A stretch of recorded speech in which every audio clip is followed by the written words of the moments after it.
कुफ्र और शिर्क करना। शिर्क करने वाले को अल्लाह आज नहीं बख्शते, मुशरिक की मग़फ़िरत नहीं होगी।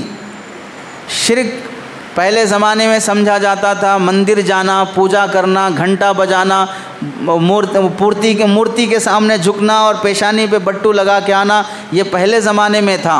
आज के ज़माने में टेक्नोलॉजी बढ़ गई तो शिर्क में भी लोग नए नए ढंग, नए नए तरीक़े ईजाद कर लिए।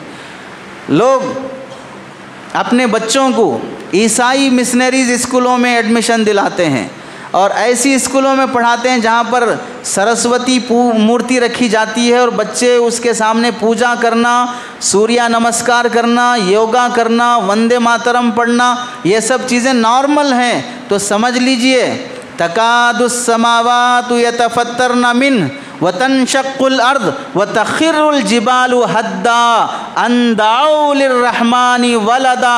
अल्लाह फरमाते हैं कि शिर्क करना इतना बड़ा जुर्म है, अगर शिर्क की बू और बदबू फैलना शुरू हो जाए, करीब है कि उसकी नहुसत से आसमान फट जाए।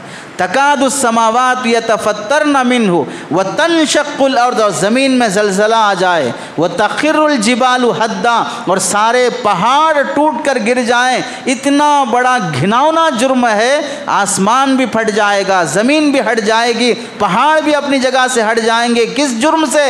शिर्क करने के जुर्म से।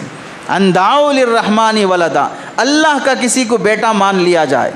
और ये शिर्क हम क्या कर रहे हैं? अपने बच्चों से रोज़ाना स्कूलों में, जो ईसाई मिशनरीज़ स्कूल होते हैं जहाँ पर शिर्क की तालीम दी जाती है, सिलेबस में तालीम दी जाती, सिलेबस के ज़रिए से उसमें सिखाया जाता हो, उन स्कूलों में छोड़ने तैयार हैं। मुशरिक की अल्लाह मग़फ़िरत नहीं करेंगे।